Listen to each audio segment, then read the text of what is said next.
Want to teach your kids financial literacy, but not sure where to start? Greenlight can help. With Greenlight, parents can keep an eye on kids' spending and saving, while kids and teens use a card of their own to build money confidence. As a parent, you can send instant money transfers, set up chores, automate allowance, and more. It's a convenient way to run your household, customized to your family's needs, and the easy way to raise financially smart kids. Get started with Greenlight today and get your first month free at greenlight.com/Spotify. This episode is brought to you by Shopify. Whether you're selling a little or a lot, Shopify helps you do your thing, however you cha-ching. From the launch your online shop stage, all the way to the we just hit 1 million orders stage. No matter what stage you're in, Shopify's there to help you grow. Sign up for a $1 per month trial period at shopify.com/special offer, all lowercase. That's shopify.com/special offer.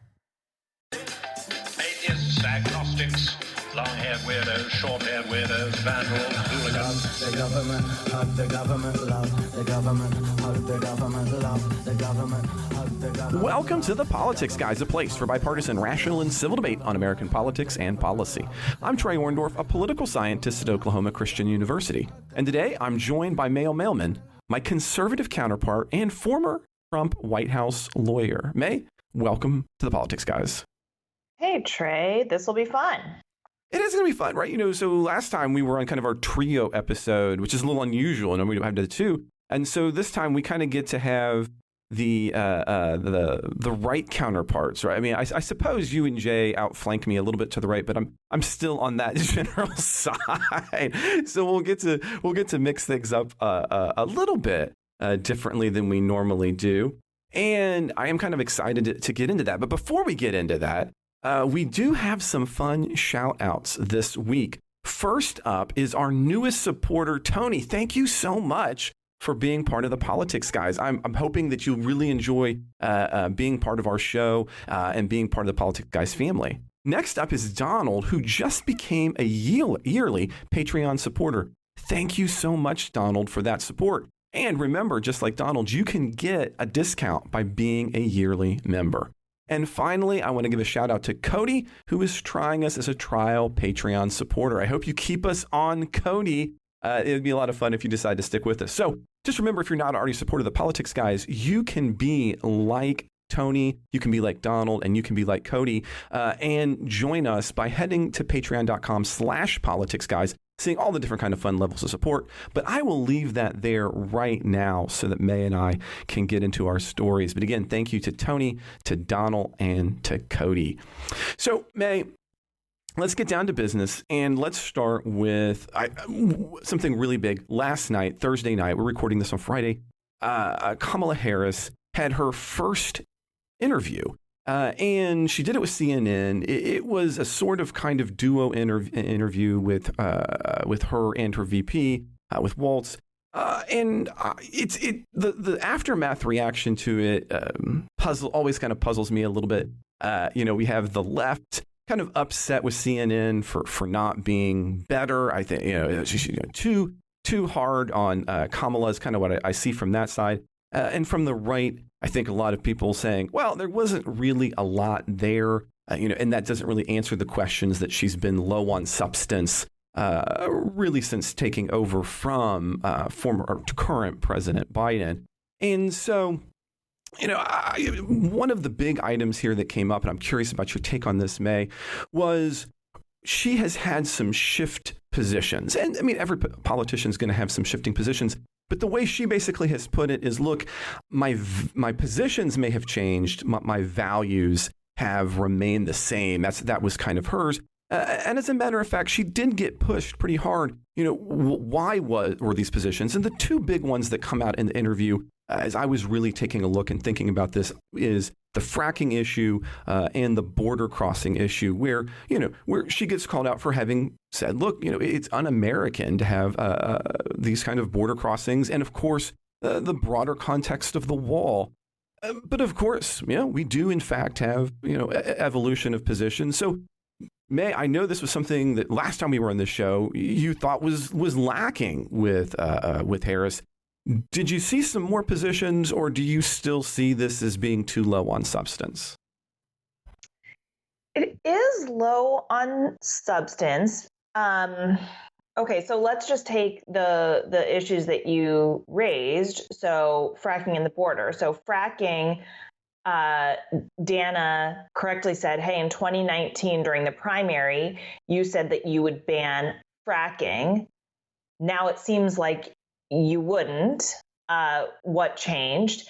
And she said kind of that she's been in favor of fracking for a while, saying that in 2020, she supported fracking, but that's not true. She said that Joe Biden, as president, was going to allow fracking. She never said what her positions are.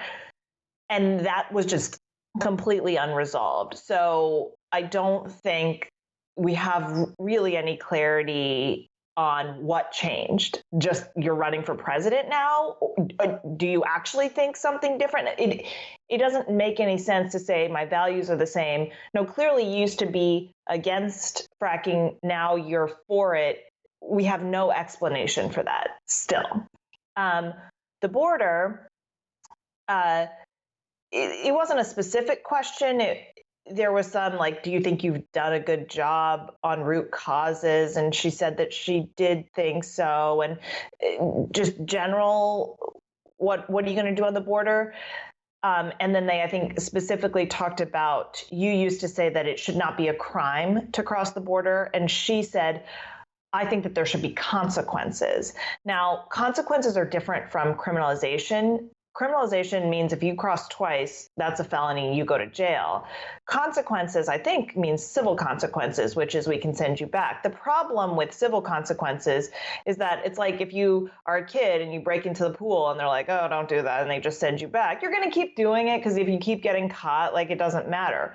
Crime, if you go to jail for trespassing, that's a different thing. So she never even resolved that. Are you for criminalization? Well, I'm for consequences.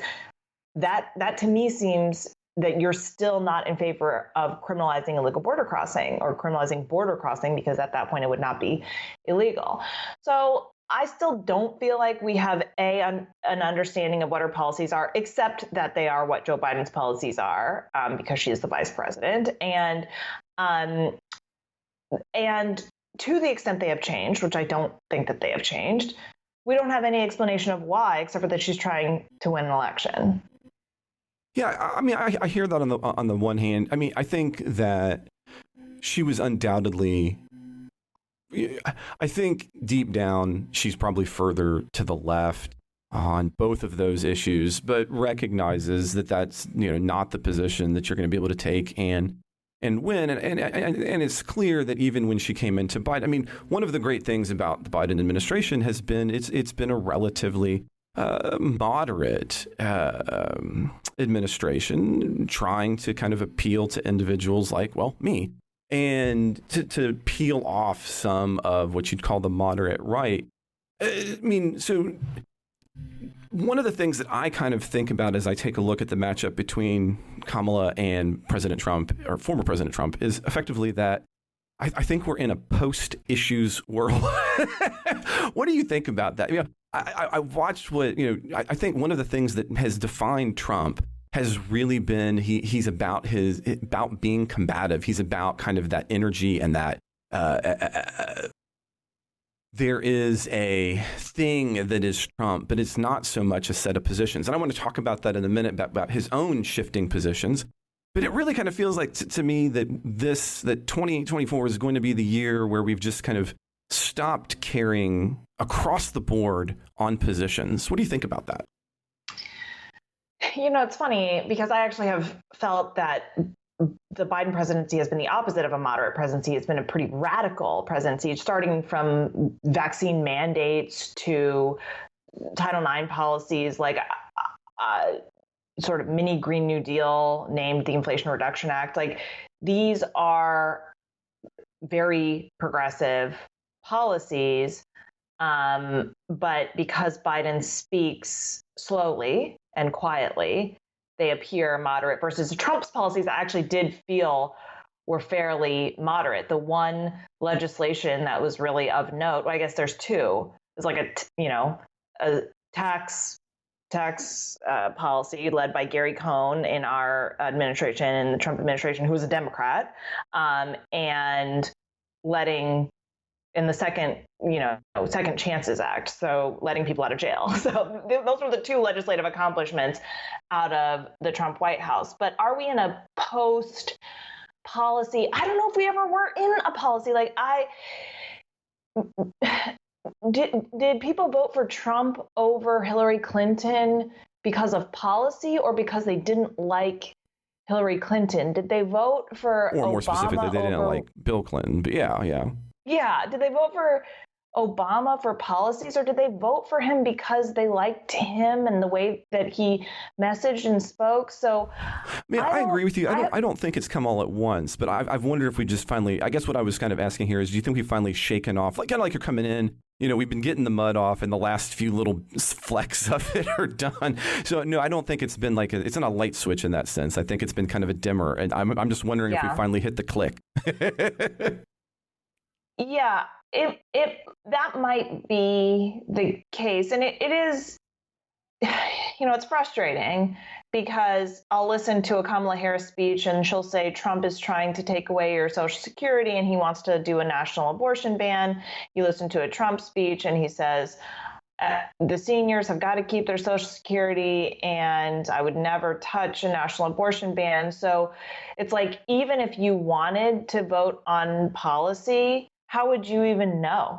How would you even be able to access what these policies are? It just feels like during the campaign season, people just lob words out. And at the end of the day, you just have to figure out who you feel like you trust more on things, which is not great. But yeah, maybe this is the most substance-free election we've had in a while, but it does certainly feel substance-free. So one of the things you said a second ago, and I want to come back to that a little bit because it adds a little bit of the flavor to what we're going to get to in a minute. You'd mentioned that you thought that Kamala Harris is as VP with Biden, despite his kind of slow speaking, is what makes him beguile us from thinking that he's moderate, which is the kind of the position I'd put out there.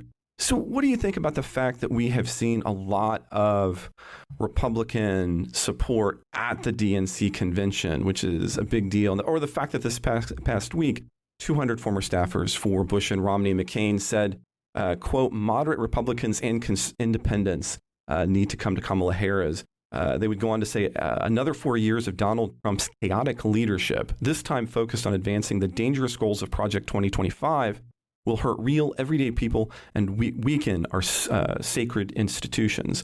And the letter goes on to warn that, quote, broad democratic movements will be irreparably jeopardized as Trump and his acolyte, J.D. Vance, kowtow to the dictators like Vladimir Putin while turning their backs on our allies, end quote. There does seem to be a lot of individuals like myself who find the former Biden's administration to be maybe a little bit less extreme that you're saying. What do you think this means for Trump, or maybe we've all just jumped off a cliff on that front? Yeah, I mean, the Never Trump movement is not a new one. So the fact that there are a lot of Republicans, I wouldn't say a lot, but like Never Trumper Republicans who want to support Kamala Harris doesn't shock me. And when I look at the people who are speaking at the DNC, they're paid contributors for MSNBC, CNN, and the like. And so it's like, Jeff Duncan, for example, Olivia Troy. These are people, Stephanie Grisham, also like a TV person. So these are people who make their living on hating Trump. And so I just can't take them seriously because they get invited to be on TV for the fact of hating Trump. But then, when you've got these big sweeping statements about, we as former officials don't like Trump, I guess my question is, from which angle? Do you not like him from the left, because now I hear, okay, we don't like Project 2025. If you read Project 2025, it is a basic conservative wish list. Return funding for education to the states, right? Like make decisions local there. And the politicization of the Department of Justice. These are not like crazy things.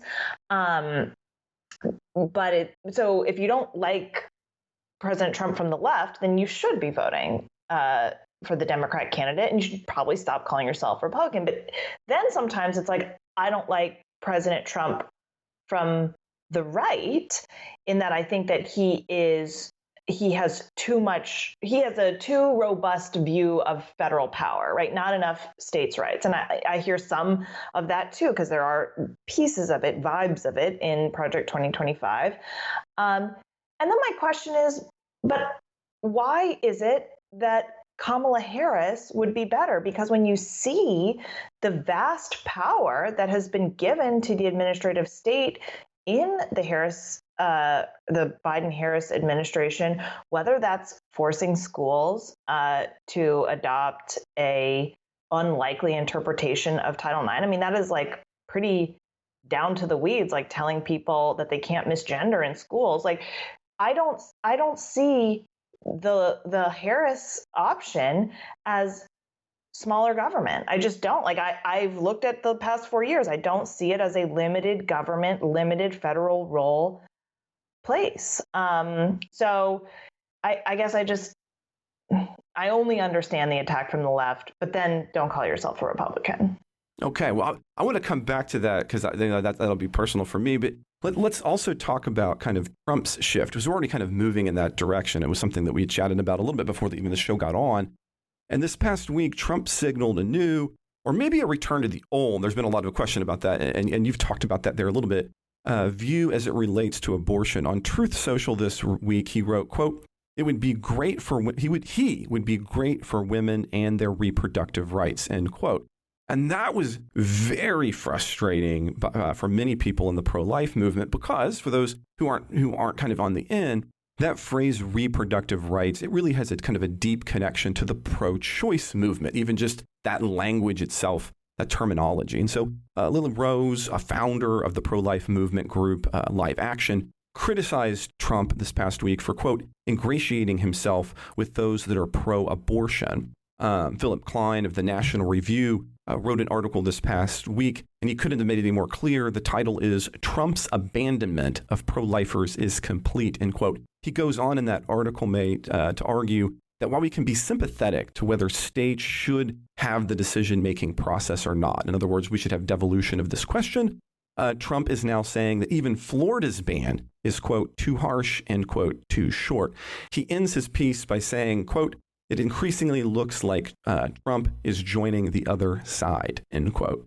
So, we talked here a little bit about the positions of Harris as it came out in the CNN debate. But at the same time, I think we see some of this coming out on the Trump side with this. And of course, the other piece here is the IVF, or in vitro fertilization. And, some of the individuals that I keep track of who outflank me when it comes to this issue, kind of take a look at them. Very, very upset about that. What is your take? I mean, this is one that kind of sits right with a lot of what you do. So what is your thought here? Do you think this is Trump being pragmatic, or just like I said a minute ago, do we really just live in kind of a policy-free environment? It's tough. And as a disclaimer, IWF, my organization, does not have a position on abortion. So anything that I say are just my thoughts politically. But just to be clear, I mean, that always is the case when we're doing this show. I mean, right? I mean, yeah. I mean, you said that. I wanted to pause. I thought, I know it made me think the rest of the things she's saying. That's just the party line. So my point is, you're never doing that anyway. But this takes specifically. So, I know that the pro-life group feels abandoned, but at the same time, you have to be ready. Like, Roe was the goal, And once taking Roe down happened, I feel like the movement was flat-footed. We were unable to articulate a reason for life in a way that resonated with people. There wasn't, it ended up being, and from Ohio, I'm not sure if this rape happened. There were so many messaging blunders and allowing for people who were victims of incest to be the face of the Kentucky election campaign, like these sorts of things. And again, in Ohio, to have such a limited abortion, I guess, policy that it ended up being that you constitutionalized abortion, I would argue, all the way up until birth. So it's hard for the pro-life group, having racked up so many losses, having lost the trust of the American people, to say like somehow President Trump is the problem. President Trump is a reflection of where the American people are, I think. He's not creating policy here. He is reflecting what he sees. And what he sees is that the pro-life crowd went too hard, too fast without a plan. And that if there are going to be wins in the pro-life space, they're going to have to be much more moderate. You can't get out there and defend a Florida 6-week ban and expect to win. And that's just that, looking at the landscape, that's what it is. So although I know the pro-life crowd wants to be frustrated, I think the frustration has to be internal, because what have you done to make this a durable movement since the Dobbs decision? And I would argue not enough.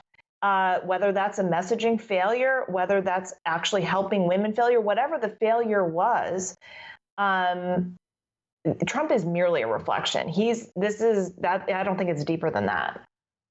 So, you were talking about the pro-life movement being caught flat-footed. I have a slightly different take there, although I agree with some of the analysis.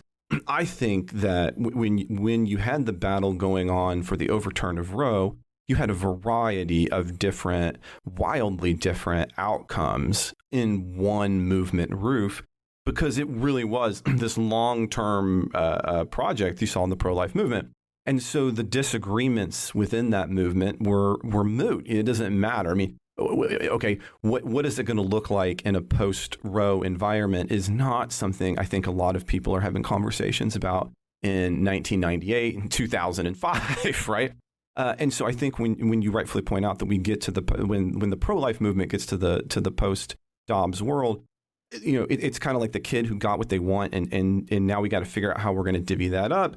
And I don't think it's just a messaging problem. I think that within the pro-life movement, there were certainly individuals who thought that their pretty government at the state level extremist views were the norm throughout the pro-life movement, and it wasn't. I mean, you can take a look here in Oklahoma, where we have a very difficult ban, not a little bit different than, say, Texas, and the amount of difficulty in which it is for women who are actively experiencing failing pregnancies to get medical treatment. It just keeps coming to the top of the news items because it's happening over and over again. And I think for many who were part of the pro-life movement, they saw that as the right outcome. Like there's going to be this kind of right up until the moment. As a matter of fact, hey, look, if you're going to die, you're going to die. It's the way it is. And I think that I think that it's been that fracture.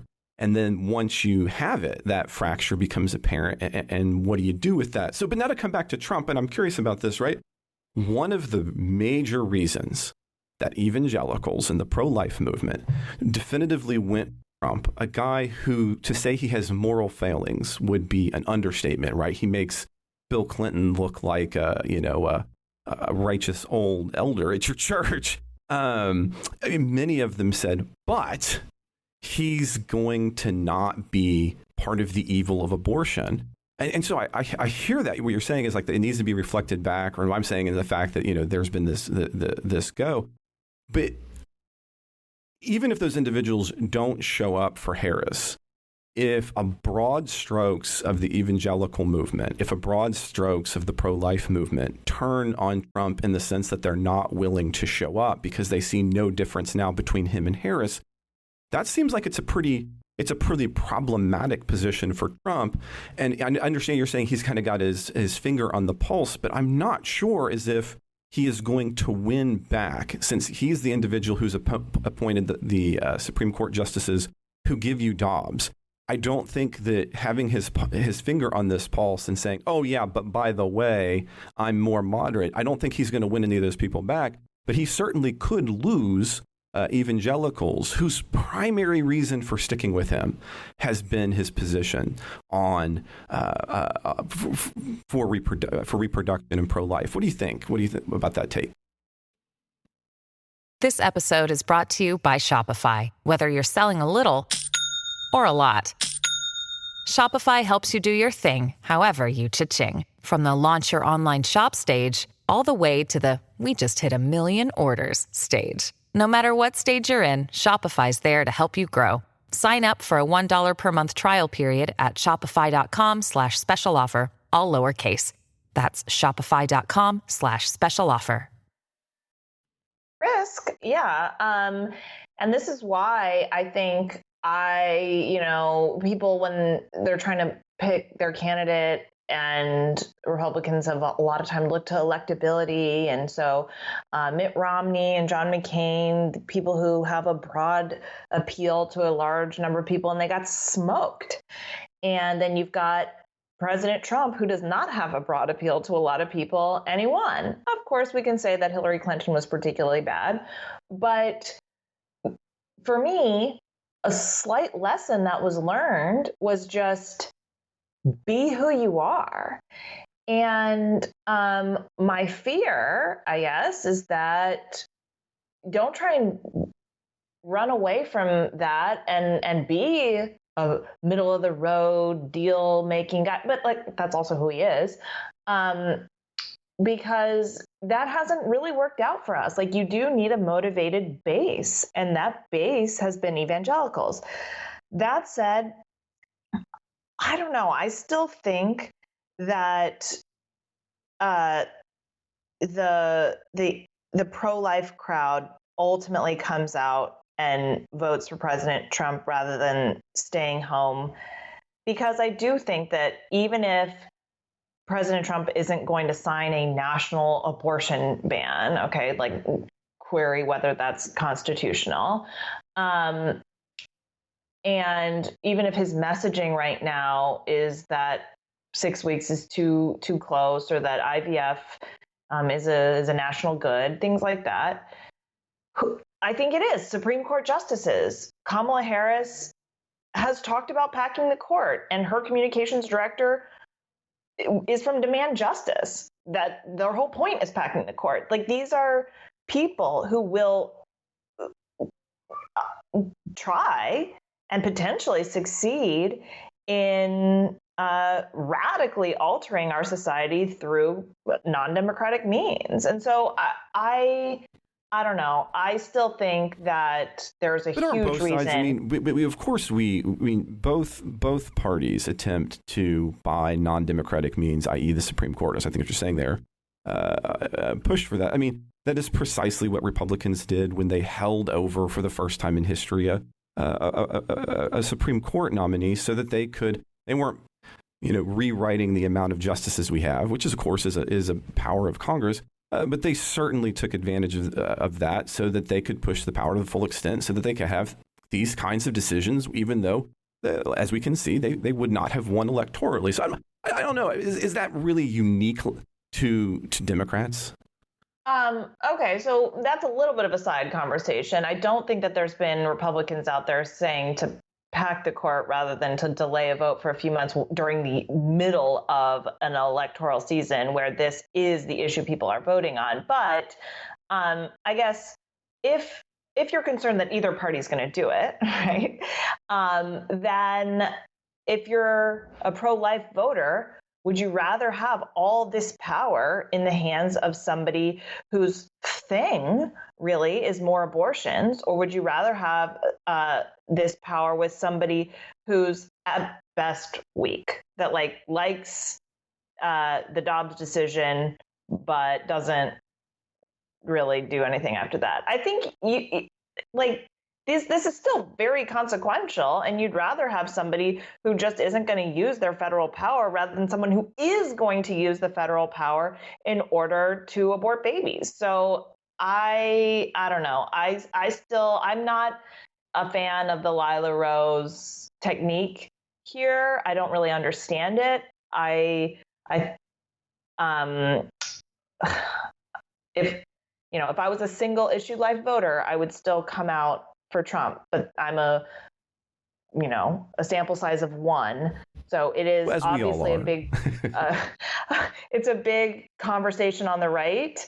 Abandoning your base is not usually the right thing to do, but some of these laws have put politicians in a really tough spot. And the example of Ohio is I would not have had a 6-week no exceptions law in Ohio. I think if they didn't have that law, then you wouldn't see a constitutional amendment be passed to protect not only abortion up until birth, but also, as the ACLU was arguing, gender affirming care for minors. So part of the issue is it was too fast. And so Trump is trying to, I think, say this was too fast. And I think he is right in that. And I don't think the pro-life crowd should abandon him, although it looks like from rumblings that they're considering doing exactly that. Well, on the bonus show and our midweek explosive show, we're going to get into some of those things. We got some questions from listeners, including gender affirming care. But one last thing about both the Trump shift and the Harris interview on CNN before we move on to a couple other things. Both Harris and Trump have now either signaled, stated outright, or in the case of Trump, already put on their transition team individuals from the other party. So Harris, both before and after and during the interview, said that she was open and looking at the appointment of Republicans to her cabinet. And meanwhile, Trump has already put on his team RFK Jr. and Gabbard, who, as Mike was reminding us, was not that long ago here on The Politics Guys being interviewed by Mike. So what are your feelings on this each side trying to grab some of the others? We hinted at it a little bit earlier, but this is kind of a more specific way to say, look, I'm going to have these people on here. What do you think about, again, maybe we'll focus on Trump because that's our side of the fence here. But, I'll be honest, for me, the idea of putting RFK Jr. anywhere on anything just makes me, I already have to make extra trips to the bathroom, and that's just one more. What do you feel about that? Yeah, so it's funny. I was on News Nation with Nina Turner, a person who probably I don't agree with anything. And she said the whole thing is frivolity, like Kamala Harris saying she's going to put a Republican on her cabinet, or Trump cozying up to Democrats. Nobody is voting for a candidate because they have the opposite party on their staff. It attracts no one, and it does nothing. And I was like, you know what? I think I might agree with Nina Turner. So, yeah, that was my it doesn't, I actually think that some of what RFK is talking about the unhealthiness of our foods and about the American lifestyle in general are really important. But I think that his climate extremism is not very helpful. And so the other problem, of course, this is he I don't try to say this often, but as a scientist, the positions that he takes are ludicrous and based on nothing but craziness. And so even when he happens to be the broken clock that points at something, I don't think it's indicative of much for him, and probably hurts those positions in the long run. Because he has, he's still out there as a vaccine denier. It's going to cause autism. Anyway, continue. Sorry, that's a bugaboo of mine. Yeah, it's tough. So no, it's not obviously a selling point for somebody who is further to the right than Trump to have people who are further to the left be part of the transition team. It sounds like what the rumblings are is that they're like honorary members. They're not actually going to be participating. And then, of course, Kamala Harris, if she wants to put somebody who used to or still does technically have an R next to their name, but who is truly a Democrat, she's got a long bench of those because there's an industry off of hating Trump. So I think it's not a selling point for anybody. I don't think nobody cares. Like, and then if you're an independent voter, then you're a low propensity voter. And so you don't know what a cabinet is. Like, you don't care. Politics is not your thing. Like, you're not, oh, well, there's going to be a bipartisan. That's not part of what you care about. So I think it adds nothing. If anything, it makes me roll my eyes a little bit, but whatever. Okay. Well, let me. I want to move us on to the Trump indictment. Before we do, though, this is something that I've thought about for a long time. So I'm curious your take. Can you? And I'm not asking this as a hypothetical, so that we can make it personal in that sense, in a positive. I don't mean personal in a bad way. It came out bad. Right. So long time worked for Republicans. Have done stuff, but more or less got kicked out. I'm talking about myself. Got kicked out of doing anything Republican in Florida when Trump ran, and I worked against him. And so I hear that a little bit from you, and I oftentimes wonder, do you think, in other words, you were talking about they're not really ours anymore. If you're not part of Team Trump, can you be a Republican? In other words, in other words, if you are never Trumpers, can we be part of that party, or do you think, from that point of view, that we're done? I'm not. You're not going to insult me. I'm just curious what you think. No, I think that the party will survive, will last beyond Trump, and that people who are never Trump but are Republicans exist. And can still have an R next to their name. Not that I'm the decider of that. I get that. But I do think then there's a different type of person that went so far into never Trump that they became pro Biden when it was clear that Biden was mentally incapable of being president. And it's like, whoa, or supporting various Biden policies that have that are just not Republican in any way. Thinking that, so it just depends.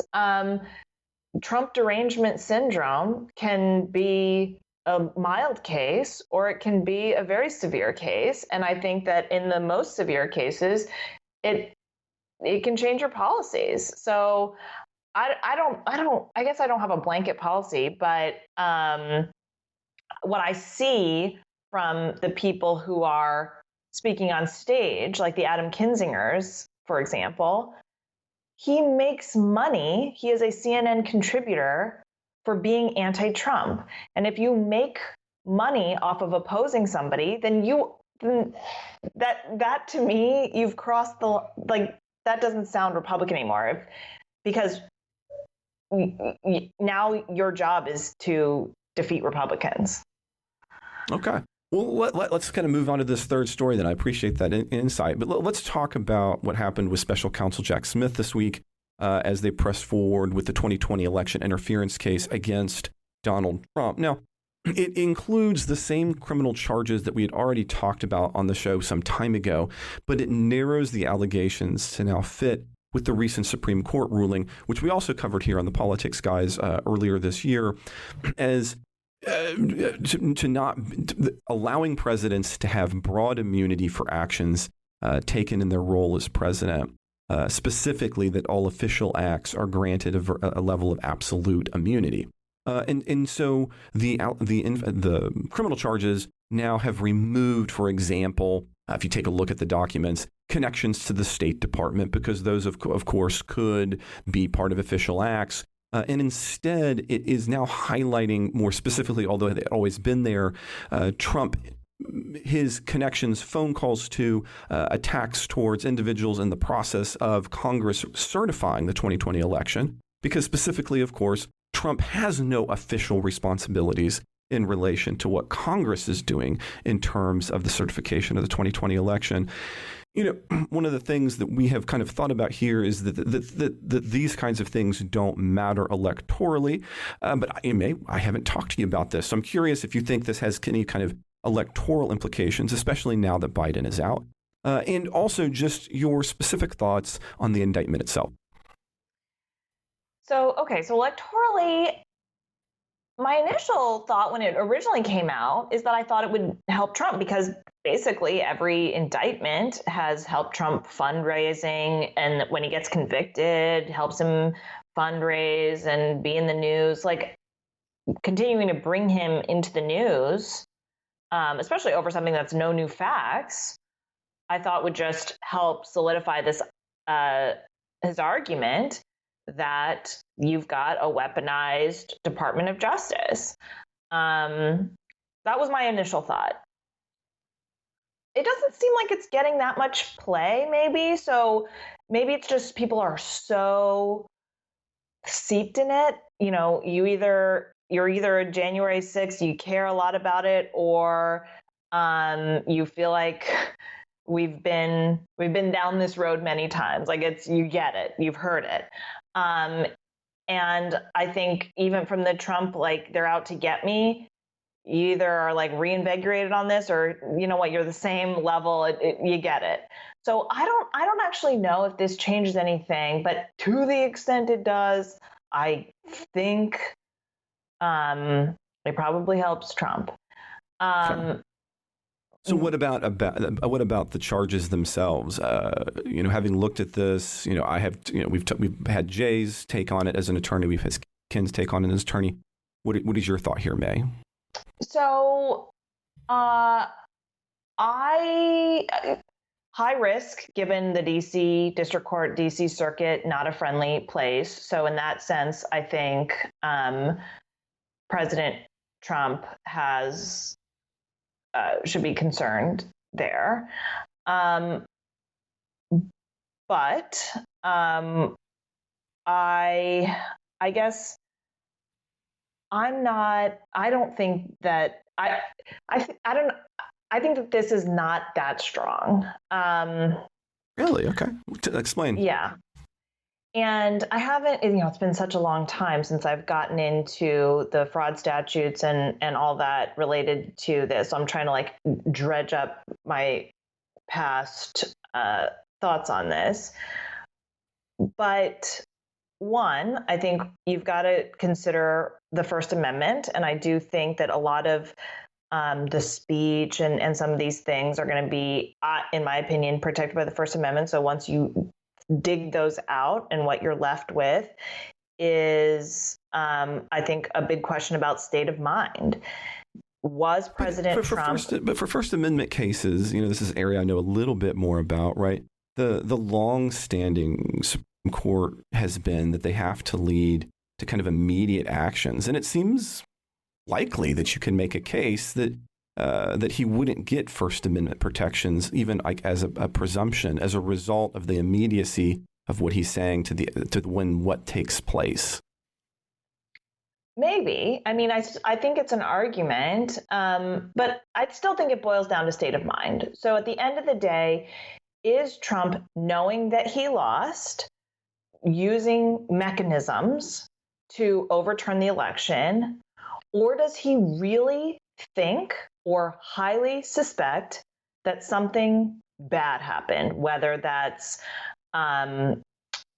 ballots that shouldn't be counted are being counted, whether that's suitcases, whether that's voting machines breaking down, whatever. But that would only allow you to have a defense if, in fact, it was true.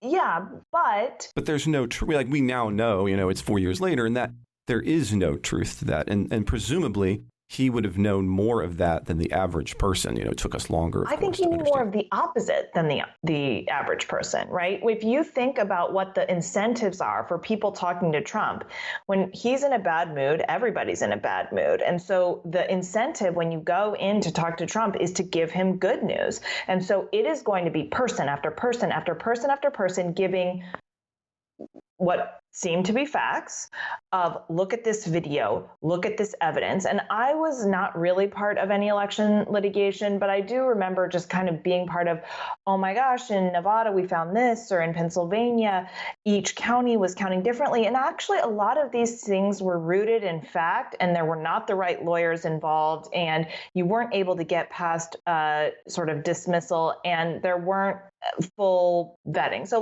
but anyway, at the time, nobody knew anything. Nobody was so I don't know, like, who knows what's in Trump's mind? I certainly don't.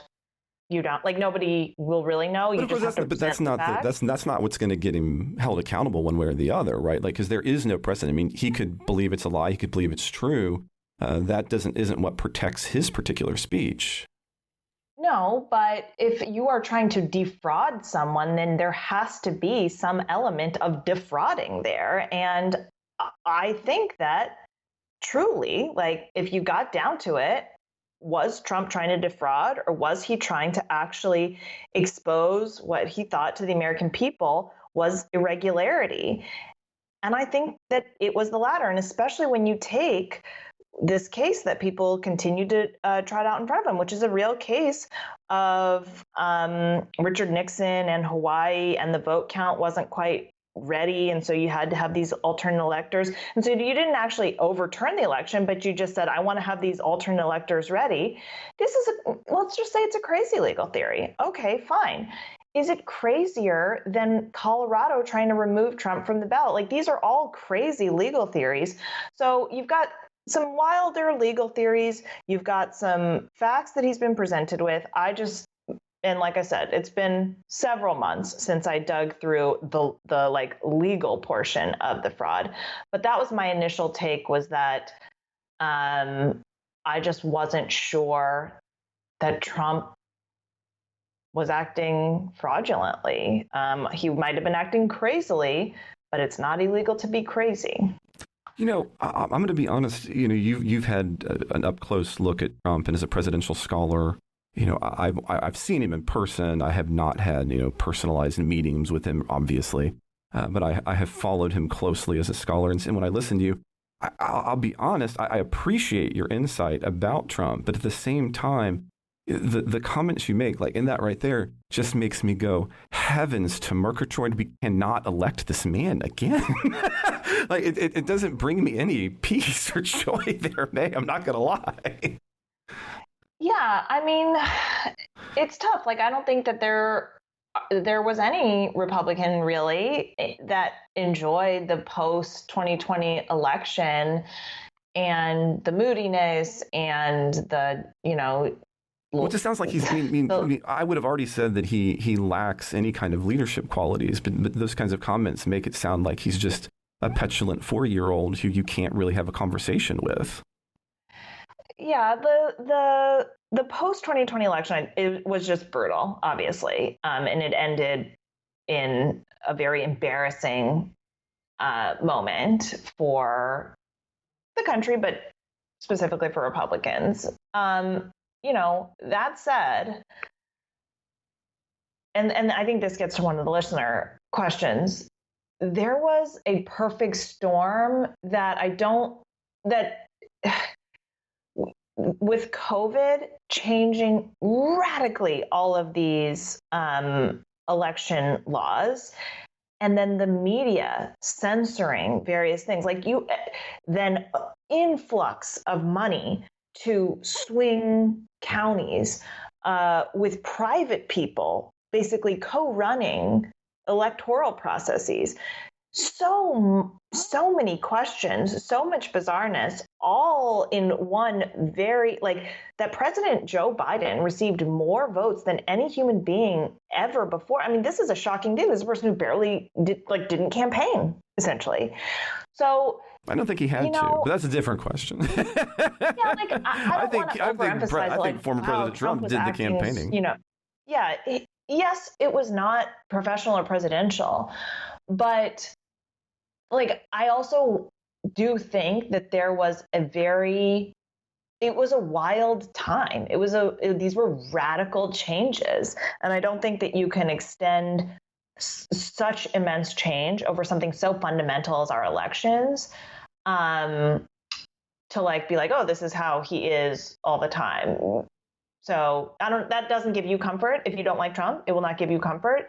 But I would like for there to be any indication from anybody who has been part of the Trump campaign, anybody who has written about, supported, or any of the data on Trump to contradict the theory that that he is not an egotistical maniac for whom there is no true end other than his own ends, and further that he has zero moral compass. Like I look for that, and I simply have never yet found one, and I would love to find one too. Yeah, I would take it.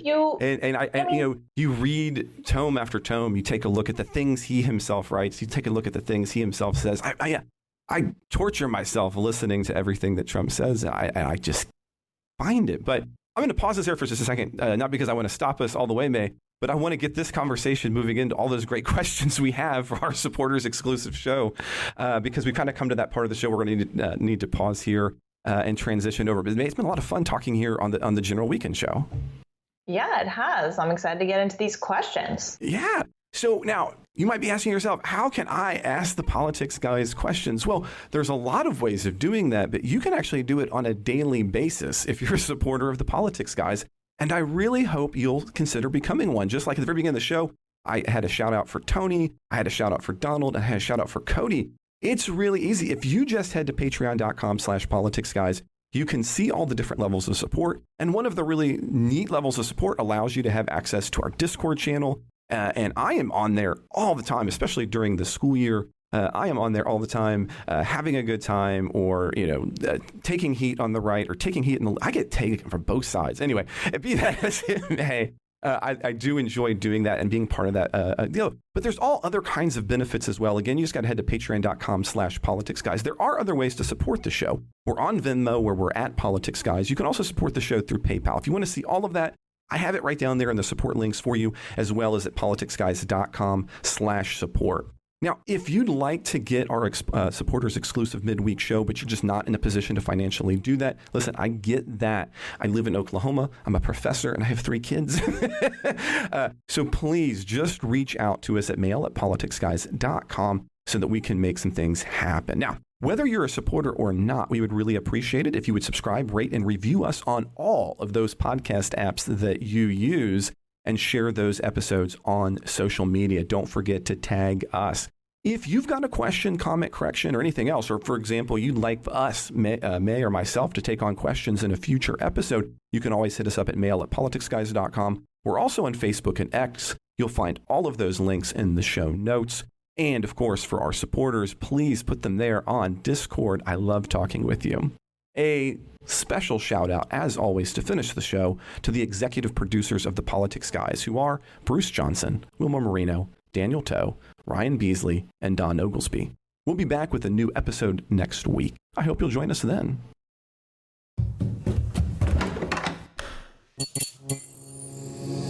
This podcast is part of the Democracy Group.